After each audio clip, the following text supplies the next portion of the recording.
In this video, you'll learn how to edit AI videos using Higgsfield AI. This process will guide you through each step, ensuring you can navigate the platform effectively and achieve your editing goals. Begin by opening your web browser and navigating to the Higgsfield AI website.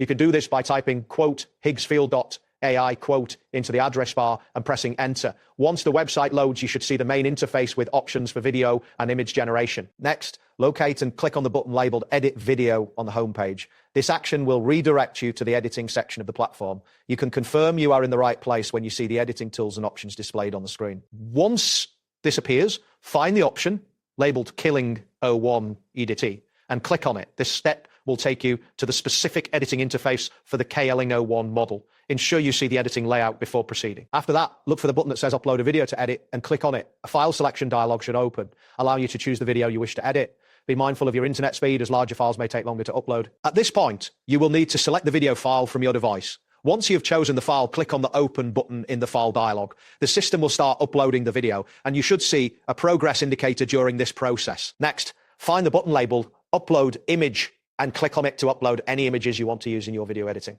This action will also open a file selection dialog. As before, ensure your image file is of appropriate size for quick upload. Choose the desired image file from your device and click Open to add it to your editing workspace. Wait for the image to upload fully before moving on. You should see a confirmation of the uploaded image once the process completes. After uploading the image, type in a prompt for the video you want. This prompt will help guide the AI in generating the content you envision. Ensure your prompt is clear and descriptive for the best results. Next, click on the button labeled Auto Settings. This feature will automatically adjust various parameters for your video based on the input you have provided. You should see the settings update on the interface after you click this. Following this, find the model option and click on it. A list of available models will appear.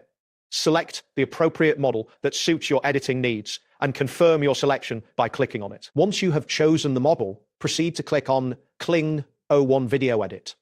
This action will prepare the editing features specific to the selected model. The interface will refresh to show the editing options available under this model. Finally, click on the Generate button to start the video generation process. Wait for the system to process your inputs and generate the video. A loading indicator may appear showing the progress of this operation. That wraps up today's guide. Thanks for watching and catch you in the next tutorial.